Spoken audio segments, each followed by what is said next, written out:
if the world had more of your smile? स्वागत है आपका फ्लाइंग अब्रॉड में। आज का वीडियो फुल ऑफ इंफॉर्मेशन और फुल ऑफ मल्टीपल लोकेशंस होने वाला है। तो अगर आप जर्मनी मूव होना चाहते हैं तो इस वीडियो में मैं आपको बताऊंगी एवरीथिंग अबाउट जर्मनी जो आपको जानने की ज़रूरत है। इस वीडियो में हम बात करेंगे जर्मनी में एजुकेशन कैसा है, हाई डिमांड जॉब्स कैसी हैं, सैलरीज कैसी हैं, टैक्सेस कैसे हैं, हेल्थ केयर कैसा है, ट्रांसपोर्टेशन, फूड और सब कुछ। और साथ में मैं आपको दिखाऊंगी यहाँ के स्कूल्स, यहाँ के मतलब गवर्नमेंट ऑफिस कैसे होते हैं, यहाँ के हॉस्पिटल्स कैसे होते हैं, यहाँ के ट्रेन स्टेशंस और बहुत सारी जगह। तो ये वाला वीडियो पूरा ज़रूर देखना क्योंकि इसमें आपको देखने को मिलेंगी बहुत सारी जगह और बहुत सारी बातें जानने को मिलेंगी जर्मनी के बारे में। तो अगर आप जर्मनी मूव होने का सोच रहे हैं तो ये वीडियो आपके लिए हेल्पफुल है ही है। अगर आप नहीं भी मूव होने का सोच रहे हैं फिर भी आपको जर्मनी के बारे में बहुत सारी इन्फॉर्मेशन मिलेगी और बहुत सारी जगह देखने को मिलेंगी। तो पूरा वीडियो देखें और बिल्कुल स्किप नहीं करें। अब लेट नहीं करते, बहुत सारी जगह पे जाना है आज, तो चलते हैं और वीडियो शुरू करते हैं। तो किसी भी कंट्री में मूव होने के लिए सबसे पहले जो हमको थॉट आता है वो ये होगा कि वहाँ जाके कमाएंगे कैसे और कमाएंगे क्या। तो सबसे पहले इसलिए बात कर लेते हैं जॉब्स की, कौन से हाई डिमांड जॉब्स हैं, क्या बेसिक सैलरीज हैं और फिर ऑफ कोर्स जॉब के साथ में टैक्स तो आएगा ही। तो ये वाले पॉइंट को कंटिन्यू करते हैं। तो सबसे पहले अगर मैं आपको बताऊं कि यहाँ पे हाई डिमांड जॉब्स कौन सी हैं, तो ऑफ कोर्स कारों का देश है तो ऑटोमोटिव सेक्टर तो यहाँ पे बहुत डिमांडिंग है। उसके अलावा जैसे आईटी सेक्टर है वो तो पूरा इंटरनेशनली ही बूम पे है तो उसकी भी यहाँ पे बहुत ज़्यादा जॉब्स हैं। उसके बाद में जैसे कंस्ट्रक्शन हो गया, यहाँ पे आप जर्मनी में कहीं पे भी देख लो, हाईवेज पे, सिटी के अंदर आपको पूरे साल हमेशा कोई ना कोई कंस्ट्रक्शन होता हुआ दिखेगा ही, तो उसकी भी यहाँ बहुत डिमांड है। उसके बाद में मेडिकल की यहाँ पे बहुत ज़्यादा डिमांड है, नर्सिंग और डॉक्टर्स दोनों की। फिर टीचर्स की यहाँ पे बहुत डिमांड है। और जैसे अगर आप अभी देख ही सकते हैं कि पूरा वर्ल्ड डिजिटल हो रहा है, डिजिटल इंडस्ट्री में भी बहुत बड़ा बूम आया है, तो डिजिटल मार्केटिंग वगैरह का भी यहाँ पे अभी बहुत ज़्यादा स्कोप है। तो बेसिकली अगर मैं बताऊँ तो वही है कि जर्मनी एक बूमिंग इकोनॉमी है, बहुत डेवलप्ड कंट्री है, तो यहाँ पे बहुत ज़्यादा जॉब अपॉर्चुनिटीज़ हैं और हर फील्ड में यहाँ पे आपको जॉब अपॉर्चुनिटीज़ मिल जाएंगी। और ये अभी मैं जहाँ हूँ वो है फ्रैंकफर्ट का एशबॉर्न एरिया। तो ये जो एरिया है ये भी मतलब यहाँ पे पूरे बड़े बड़े कंपनीज़ के, इंटरनेशनल कंपनीज़ के बहुत सारे ऑफिसेज़ हैं और ये पूरा एक कॉर्पोरेट हब है। जो एक आपने जो स्काईलाइन वाला वीडियो अगर देखा होगा तो वो वाला भी है, वहाँ पे भी बहुत सारे ऑफिसेज़ हैं बट वहाँ पे ज़्यादा जैसे बैंकिंग सेक्टर ज़्यादा, और यहाँ पे इंटरनेशनल कंपनीज़ अलग अलग सेक्टर्स से हैं। तो अभी हाई डिमांड जॉब्स की तो बात हमने कर ली। अब बात करते हैं फिर सैलरी और मिनिमम वेज की। तो ऑफ कोर्स सैलरीज डिपेंड करेंगी हर प्रोफेशन की और बहुत सारे फैक्टर्स पे। बट अगर मैं आपको बताऊं जैसे कि मिनिमम वेज का यहाँ पे क्या सिनेरियो है, तो कम से कम यहाँ पे minimum wage around 9 to 10 euro तो है ही पर आवर। तो जैसे अगर आप कोई भी जॉब कर लो उतना तो आप अर्न करोगे ही। तो जैसे एक सिनेरियो लेते हैं कि अगर आप जैसे दिन के 8 घंटे काम कर रहे हो तो आपके 80 यूरो, और फिर महीने के हिसाब से जैसे 22 दिन अगर आप काम करते हो ऑन एन एवरेज तो 1700 से 1800 यूरो तो आप कोई भी जॉब करके कम से कम कमाओगे ही। उसके बाद में अगर जैसे बेसिक सैलरीज बताऊं तो ऑफ कोर्स अगेन डिपेंड करेगा अलग अलग प्रोफेशन पे, बट जैसे ऑन एन एवरेज 45,000 से लेके 55,000 यूरो सैलरी यहाँ पे होती है स्किल्ड जॉब्स में। और उसके बाद में ऑफ कोर्स आपका एक्सपीरियंस है, आपकी कोई नीश स्किल है तो फिर वो मतलब सैलरी फिर ऊपर आपकी वैसे वैसे बढ़ती रहेगी, 60,000 euro, 70,000 euro, 1 lakh euro, 1.5 lakh euro, तो उसकी तो फिर कोई लिमिट नहीं है। और ये जो आप मेरे पीछे देख रहे हैं ये है डॉइचे बैंक का ऑफिस। तो सैलरीज की बात हो गई, बट सैलरी के साथ में फिर आता है टैक्स भी। तो अब टैक्स की बात कर लेते हैं। तो आपको लगता होगा कि जर्मनी में बहुत ज़्यादा टैक्स है, बट वो सिर्फ एक टैक्स नहीं है, उसमें जैसे ओवरऑल डिडक्शन होता है वो, उसमें और भी बहुत सारी चीज़ें होती हैं। जैसे आपका मैंडेटरी पेंशन आपका जाता है, फिर आपकी मैंडेटरी हेल्थ इंश्योरेंस होती है, अनएम्प्लॉयमेंट इंश्योरेंस होती है, नर्सिंग केयर के लिए आप मतलब पे करते हो, तो वो ओवरऑल मिलके एक अमाउंट आप देते हो। तो उसमें जैसे क्या होता है, अगर आप जैसे सिंगल हो या फिर मैरिड हो और दोनों स्पाउस वर्किंग है तो ऑन एन एवरेज मतलब आपका अप्रॉक्सीमेटली 41% टोटल डिडक्शन होता है। और अगर आप मैरिड हो और आपका स्पाउस वर्किंग नहीं है तो फिर इट्स अराउंड 34%। तो मैंने आपको बताया कि आप जैसे हेल्थ इंश्योरेंस का भी कंट्रीब्यूशन देते हो, तो अब उसकी बात करते हैं डिटेल में। तो आप ये मेरे पीछे जो देख रहे हैं ये मतलब क्लिनिक है यहाँ का। तो इंडिया में जब हम सुनते हैं कि क्लिनिक है तो हमको लगता होगा छोटा कोई ऑफिस होगा डॉक्टर का अलग से, बट यहाँ पे ऐसा नहीं होता है। यहाँ पे सिर्फ बोलने के लिए क्लिनिक होते हैं, बट बहुत ज़्यादा बड़ा एरिया होता है यहाँ पे। जैसे मैं आपको दिखाती हूँ, थोड़ा घूम भी जाती हूँ, आंखें निकल रही धूप से। तो ये आप जो पीछे पूरा देख रहे हैं ये पूरा जैसे कितना बड़ा हॉस्पिटल जैसा ही एरिया है, बस बोलने के लिए क्लिनिक है। तो यहाँ पे हेल्थ केयर का क्या सिस्टम है, तो हेल्थ केयर यहाँ पे ना इंश्योरेंस पे चलता है पूरा। जर्मनी में अगर आप रह रहे हो या फिर अगर आप ट्रैवल के लिए भी आते हो यहाँ पे, तो आपको इंश्योरेंस लेके आनी पड़ती है। एंड यहाँ पे मैंडेटरी है, हर सबको मतलब इंश्योरेंस लेनी ही पड़ेगी। एंड फिर जैसे जो भी आपका मेडिकल एक्सपेंसेस होता है वो हेल्थ मतलब इंश्योरेंस से ही कवर होता है। तो यहाँ पे इंश्योरेंस भी दो टाइप की होती हैं, एक होती है पब्लिक इंश्योरेंस और एक होती है प्राइवेट इंश्योरेंस। तो मोस्टली यहाँ पे लोग ना पब्लिक इंश्योरेंस ही लेके रखते हैं।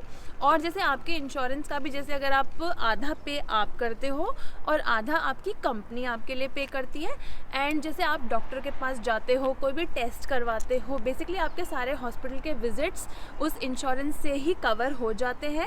बस मेडिसिन जो आप लेते हो उसके लिए आपको एक सर्टेन अमाउंट पे करना पड़ता है। और मतलब जर्मनी का health care system one of the best है, उसकी तो कोई टेंशन ही नहीं है यहाँ पे। मतलब बहुत अच्छा हेल्थ केयर सिस्टम है, बहुत अच्छे डॉक्टर्स हैं जर्मनी से। मतलब जो हेल्थ केयर की अगर मशीन्स होती हैं तो वो तो वर्ल्ड क्लास है यहाँ पे। तो वो सब सिस्टम भी यहाँ पे बहुत अच्छा। और ये है यहाँ का मेडिकल स्टोर। तो जैसे हमारे इंडिया में मेडिकल स्टोर बोलते हैं, वैसे यहाँ पे एपोथेके बोलते हैं। और जैसे इंडिया में आपने देखा होगा मेडिकल स्टोर्स के वहाँ पे हर जगह प्लस का साइन होता है, दूर से दिख जाता है कि हाँ वहाँ मेडिकल स्टोर है। वैसे ही यहाँ पे ये ए का सिंबल होता है कि हाँ इट्स एन एपोथेके। तो वो बोलते हैं ना पहले पेट पूजा फिर काम दूजा, तो इसलिए खाने को कैसे भूल सकते हैं। तो अब बात कर लेते हैं कि जर्मनी में फूड सिचुएशन क्या है। तो जैसे आप मेरे यहाँ पे देख सकते थे वो पिज़्ज़ा हट है, KFC है, ये यहाँ पे DM है, यहाँ पे जैसे साबुन और ये सब मिलते हैं सामान। फिर जैसे ये देख सकते हो आप रेवे, ये प्रॉपर एक ग्रोसरी स्टोर है। फिर ये पीछे आप देख रहे हो ये टेडी है। तो ये ना बहुत ऐसे सस्ता सामान मिलता है इस दुकान पे। लॉकडाउन खुल जाए उसके बाद में ये आके आपको यहाँ पे भी दिखाऊंगी कि जर्मनी में कितना सस्ता सामान भी आप खरीद सकते हो। फिर पीछे भी जैसे आल्डी है, तो ये पूरा जैसे फूड का एरिया है। तो अगर खाने के बारे में मैं बताऊं तो ऑफकोर्स जर्मनी में फूड की क्वालिटी बहुत ज़्यादा अच्छी है। मतलब आप ना एकदम आंख बंद करके खाना उठा सकते हो और आप बिलीव कर सकते हो कि वो ख़राब नहीं होगा, अच्छा ही होगा। उसके अलावा जैसे अगर आपको लगता होगा कि वेजिटेरियंस यहाँ पे सर्वाइव कर सकते हैं क्या, मैं खुद वेजिटेरियन हूँ और बहुत हार्डकोर वेजिटेरियन हूँ, फिर भी मुझे यहाँ पे कभी कोई प्रॉब्लम नहीं हुई है। मैं इजीली सर्वाइव कर रही हूँ यहाँ पे बहुत ऑप्शंस है वेजिटेरियंस के लिए। वीगन यहाँ पे अभी जैसे बहुत ज़्यादा ऑप्शंस आ रहे हैं वीगन के। और फिर अगर नॉन वेजिटेरियन की बात करूँ तो उसकी तो यहाँ पे मतलब भरमार है, आपको जो चाहिए वो मिल जाएगा। और फिर उसके अलावा जैसे अगर आपको इंडियन सामान चाहिए होगा तो यहाँ पे बहुत सारे हर सिटी में, इनफैक्ट हर छोटे सिटी में भी आपको इंडियन सुपरमार्केट्स भी मिल जाएंगे। तो कभी ये भी नहीं लगता कि हाँ इंडियन जो सब्जियाँ वगैरह होती हैं वो मतलब उनकी अवेलेबिलिटी नहीं है क्या। तो फूड भी यहाँ पे टॉप क्लास है और कोई प्रॉब्लम नहीं होती यहाँ पे खाने को लेकर सर्वाइव करने में। अब अगर आप जर्मनी सेटल हो गए हो तो फिर आप डेफिनेटली ये भी सोचोगे कि आपके बच्चों को एजुकेशन कैसे मिलेगी। तो अभी मैं खड़ी हूँ ये स्कूल के सामने। ये स्कूल आप देख सकते हैं बच्चों के क्लासरूम्स और कितने क्रिएटिवली उन्होंने डेकोरेट किए हुए हैं। तो जैसे यहाँ पे मैं बता देती हूँ आपको, जैसे स्टार्टिंग में जैसे बच्चा जब छोटा होता है तो किंडर क्रिप्पे और किंडर गार्टन होती है। वो कंपलसरी एजुकेशन नहीं है, आप चाहो तो आप अपने बच्चे को उनमें भेज सकते हो और वो मतलब उस पर आपको फ़ीस देनी पड़ती है। उसके बाद में फिर जैसे हमारे इंडिया में होती है वैसे ही यहाँ पे भी है। प्राइवेट स्कूल्स होती है, गवर्नमेंट स्कूल्स होती हैं और same for universities. Private universities होती है, गवर्नमेंट यूनिवर्सिटीज़ होती हैं, जिसको मतलब यहाँ पे पब्लिक यूनिवर्सिटीज़ भी बोलते हैं। तो यहाँ पे जो जैसे ऐसा है कि गवर्नमेंट स्कूल्स भी हैं या फिर गवर्नमेंट यूनिवर्सिटीज़ भी हैं, उनमें भी टीचर्स टॉप क्लास हैं, एजुकेशन एकदम टॉप क्लास होती है। बस ये है कि पढ़ाई जर्मन में होएगी एंड उनमें कोई भी कॉस्ट नहीं लगती है, आपकी एजुकेशन टोटल फ्री है। बस हाँ मास्टर्स के लिए मतलब अभी थोड़ा बहुत कुछ स्टेट्स में पब्लिक यूनिवर्सिटीज़ में ट्यूशन फ़ी वापस आ गई है, बट वो भी बहुत ज़्यादा नहीं है। बट अगर जैसे आप अपने बच्चे को इंटरनेशनल स्कूल में भेजना चाहते हो या इंग्लिश मीडियम में भेजना चाहते हो प्राइवेट स्कूल्स, तो उनमें ऑफकोर्स फिर आपकी फ़ीस लगती है। और फिर ये इस साइड भी स्कूल का प्लेग्राउंड है, तो यहाँ पे जैसे ना पढ़ाई के साथ साथ में एक्स्ट्रा करिकुलर एक्टिविटीज़, स्पोर्ट्स पे और ट्रेनिंग्स वगैरह पे भी बहुत ज़्यादा ध्यान दिया जाता है। और ये जो आप मेरे पीछे देख रहे हैं, ये है यहाँ का सिटी ऑफिस, जिसको यहाँ पे राट हाउस बोलते हैं। मतलब जैसे हमारे जो म्यूनसिपैलिटी ऑफिसेस वगैरह होते हैं उससे सिमिलर होता है ये। यहाँ पे आपके सारे सिटी रिलेटेड छोटे मोटे जो काम होते हैं वो हो सकते हैं। और फिर वीज़ा रिलेटेड या PR रिलेटेड दूसरा ऑफिस होता है, उसको बोलते हैं आउसलैंडर बिहोर्डे। तो अगर वीज़ा और PR की बात कर ही रहे हैं तो मैं उसके लिए भी आपको बता देती हूँ कि आपकी जॉब वगैरह लग गई और आपको जर्मनी पसंद आ गया और आपने सोचा कि आपको यहीं सेटल होना है, तो आपकी मतलब क्या क्या पॉसिबिलिटीज़ हैं यहाँ पे रहने की। तो ऑफ कोर्स आप वर्क वीज़ा पे या फिर ब्लू कार्ड पे, तो आप जब तक आपके पास में जॉब है आप तब तक यहाँ रह ही सकते हैं। बट उसके अलावा जैसे यहाँ पे PR के ऑप्शंस भी हैं, तो उसमें जैसे अगर आपके पास में B1 का सर्टिफिकेट है और आपके पास में अगर ब्लू कार्ड है, तो फिर मिनिमम जो टाइम है उसमें आपको 21 मंथ्स होता है वो, जिसमें आपको PR मिल सकता है। उसके बाद में जैसे एक 33 मंथ्स का ऑप्शन होता है, फिर 5 ईयर्स का ऑप्शन होता है, एंड आप मतलब कुछ अप्रॉक्सीमेटली 7 ईयर्स के बाद में सिटीजनशिप भी अप्लाई कर सकते हैं। तो किसका सपना नहीं होता कि एक बंगला बने न्यारा। तो अब बात कर लेते हैं फिर हाउसिंग की क्या सिचुएशन है यहाँ पे। तो ऑब्वियसली जब आप जर्मनी में नए आएंगे तो थोड़े टाइम के लिए तो आप रेंट पे ही रहेंगे, बट उसके बाद में जैसे अगर आपको अपना घर लेना है तो आप यहाँ पे अपना घर ले सकते हैं। ऑफ कोर्स जैसे यहाँ पे दोनों ऑप्शंस हैं, आप अपना घर लैंड पे भी ले सकते हैं या फिर आप अपार्टमेंट भी ले सकते हैं। और लैंड यहाँ पे ना थोड़ी ज़्यादा कॉस्टली है, क्योंकि मतलब एरिया कम है ना जर्मनी का, तो उसके हिसाब से फिर लैंड यहाँ पे कॉस्टली है। बट ऐसा नहीं है कि मतलब आप नहीं ले सकते हो, यहाँ पे बहुत सारी पॉसिबिलिटीज़ हैं अपना घर लेने की। जैसे अगर आपकी सैलरी अच्छी खासी होती है तो फिर ऐसे भी ऑप्शन है कि आपको बैंक फिनेंस कर देती है 0 डाउन पेमेंट पे, मतलब पूरा आप फिनेंस करवा सकते हैं। उसमें आपको रजिस्ट्रेशन फीस, नेबिन कॉस्टन, वो सब जो होता है वो ऑफ कोर्स देना पड़ता है इनिशियली। एंड फिर अगेन घर का भी वही है, डिपेंड करता है रेंट में हो या ऑप्शन या फिर लेने के टाइम पे हो। अगर सिटी के अंदर ले रहे हो तो ऑफ कोर्स महंगा होएगा, आउटसाइड में ले रहे हो तो फिर थोड़ा सस्ता मिल जाएगा। बट हाँ, आप यहाँ पे अपना घर ले सकते हैं। तो अब बात कर लेते हैं घूमने फिरने की, मतलब ट्रांसपोर्टेशन की, कि जर्मनी में ट्रांसपोर्टेशन फैसिलिटीज़ कैसी हैं। तो फर्स्ट ऑफ ऑल तो यहाँ का पब्लिक ट्रांसपोर्टेशन सिस्टम बहुत अच्छा है, बहुत स्ट्रॉन्ग है। आप मेरे पीछे देख सकते हैं, ये डॉयचे बान का मतलब S लिखा हुआ है ना, मतलब एस बान स्टेशन है। एस बान मतलब मेट्रो, तो बेसिकली एक मेट्रो स्टेशन है। और जैसे यहाँ पे ना IC ट्रेन्स होती हैं, जो हाई स्पीड ट्रेन्स होती हैं, जो एक सिटी से दूसरे सिटी के लिए ट्रैवल के लिए होती हैं, वो भी बहुत अच्छी फैसिलिटी है। कनेक्टिविटी बहुत अच्छी है।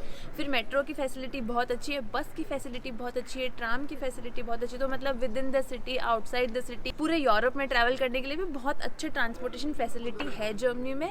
और जैसे टिकट की या प्राइसिंग की बात करूँ तो वो भी बहुत ज़्यादा एक्सपेंसिव नहीं है। जैसे अगर आप स्टूडेंट के जैसे होते हो तो आपको स्टूडेंट टिकट में काफ़ी मतलब डिस्काउंट्स वगैरह मिल जाते हैं। अगर आप जॉब कर रहे हो तो फिर जैसे बहुत सारी कंपनीज होती हैं, वो आपकी मतलब आपको जॉब टिकट दे देती है, तो वो आपका ट्रांसपोर्टेशन सपोर्ट कर देती हैं। या फिर जैसे आप खुद से भी ना ईयरली पास या 6 मंथ्स पास ले सकते हो, तो उसमें फिर आपको काफ़ी रीज़नेबल रेट में टिकट्स मिल जाती हैं। एंड फिर उसके अलावा जैसे आप देख सकते हैं वहाँ पे साइकिल्स भी रखी हुई हैं, तो साइकिल भी यहाँ पे एक बहुत अच्छा मोड ऑफ ट्रांसपोर्टेशन है। लोग बहुत प्रेफर करते हैं यहाँ पे खुद की साइकिल्स चलाना। जैसे वहाँ से आप ना रेंट भी कर सकते हो साइकिल, और फिर आप अपनी साइकिल लेके भी है ना सिटी को है ना ट्रैवल कर सकते हो। ऑफिसेज वगैरह जाने के लिए भी लोग साइकिल भी बहुत यूज़ करते हैं, तो वो भी एक बहुत अच्छा मतलब इन्वायरमेंट फ्रेंडली ऑप्शन है। और मुझे लग रहा है पीछे वो जो लाइट्स हैं उनमें भूत आ गया है। तो जर्मनी कारों का देश है, तो हम कारों को कैसे भूल सकते हैं, है ना। तो जैसे पब्लिक ट्रांसपोर्ट हो गया, उसके बाद में फिर नेक्स्ट ऑप्शन ये भी होता है कि आप अपनी कार ओन कर सकते हैं। तो उसके भी यहाँ पे जैसे मल्टीपल ऑप्शंस हैं। जैसे एक तो बेसिक जो होता है कि आप आके यहाँ पे अपनी गाड़ी खुद से खरीद सकते हैं 1 टाइम पेमेंट करके, या फिर यहाँ पे ना एक ऑप्शन होता है कार को लीज करने का, और वो भी यहाँ पे ना काफ़ी कॉमन ऑप्शन है। बहुत लोग वो भी करते हैं कि आप कुछ टाइम के लिए एक कार को लीज कर लो, एंड उसमें भी आप नई कार भी लीज पे ले सकते हो, या फिर आप जैसे सेकंड हैंड कार लीज पे भी ले सकते हो, या फिर आप जैसे एक सेकंड हैंड कार भी यहाँ पे ना खुद से मतलब पूरा पेमेंट करके वैसे भी बाय कर सकते हो। वो भी यहाँ पे ना काफ़ी कॉमन है। और इन सब ऑप्शंस पे जैसे आप अगर आपको 1 टाइम पेमेंट करके लेना है तो ज़रूरी नहीं आपको सारे पैसे एक टाइम पे देने पड़ेंगे। आप जैसे फाइनेंसिंग भी करवा सकते हो, जैसे इंडिया में भी हम करवाते हैं।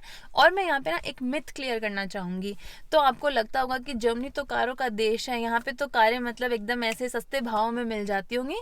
तो वो एक बहुत बड़ा मिसकंसेप्शन है, ऐसा नहीं है। यहाँ पे कार्स बिल्कुल भी सस्ती नहीं है, अच्छी खासी प्राइस यहाँ पे पे करनी पड़ती है कार्स के लिए। ओके, तो जॉब्स की बात हो गई, हेल्थ केयर की बात हो गई, घर की बात हो गई, बहुत सारे टॉपिक्स कवर हो गए हैं। अब एक बहुत इम्पॉर्टेंट टॉपिक पे बात कर लेते हैं जो मतलब इमोशनल फैक्टर बहुत प्ले करता है सबकी लाइफ में, है ना।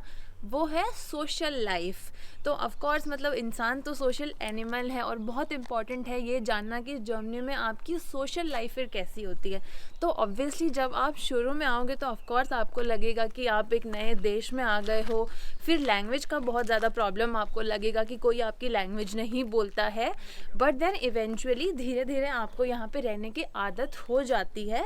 और यहाँ पे भी ना जैसे इंडियंस बहुत ज़्यादा अब तो आ गए हैं, जर्मनी में भी बहुत इंडियंस आपको मिल जाएंगे।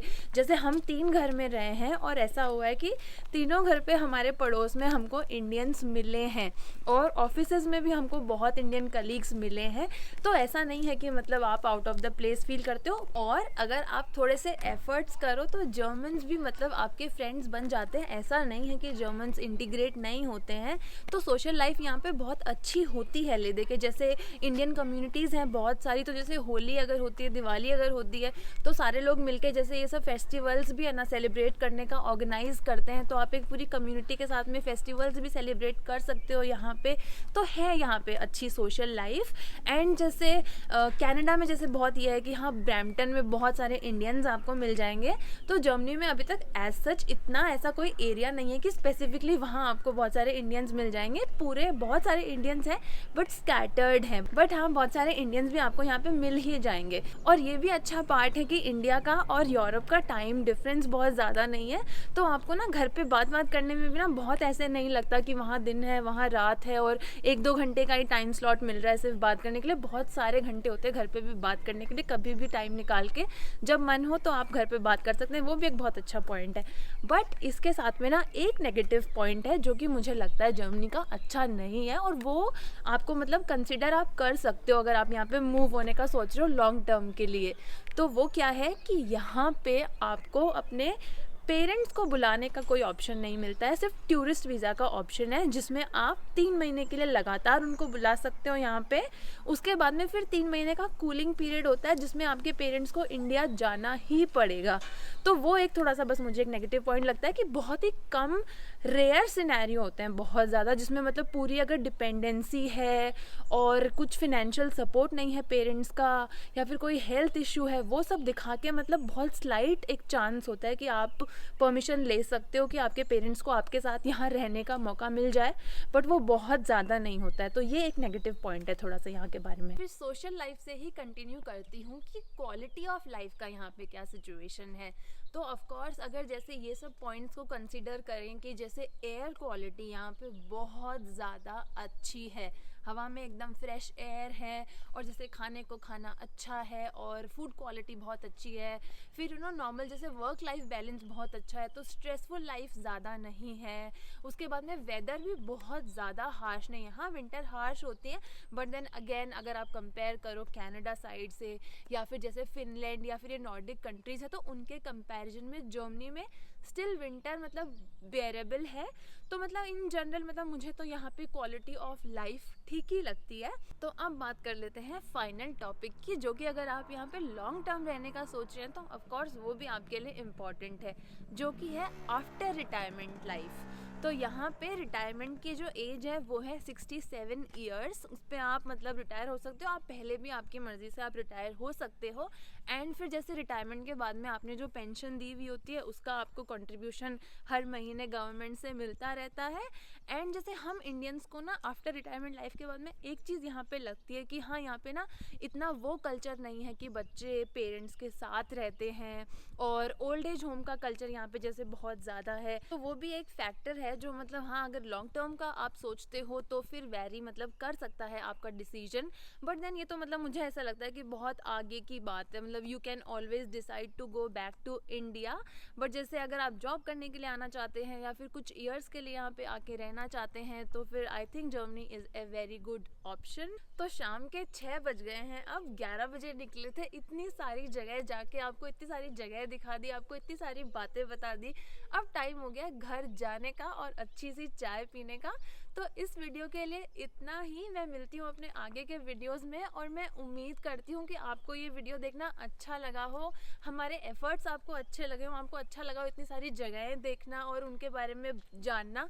और आई होप आपको डिसीजन बनाने में हेल्प करे ये वीडियो, अगर आपको जर्मनी मूव होना है तो, और नहीं भी होना है तो भी आई एम श्योर आपको बहुत सारी बातें पता चली होंगी जर्मनी के बारे में। तो आई होप आपको ये वीडियो अच्छा लगा हो। अगर अच्छा लगा हो तो वीडियो को लाइक ज़रूर कर देना और प्लीज़ कमेंट्स में ज़रूर बताओ कैसा लगा और क्या इन्फॉर्मेशन आप जानना चाहते हो जर्मनी के बारे में। मैं मिलूँगी अपने आगे के वीडियोज़ में, तब तक अपना ध्यान रखिए। Bye and take care.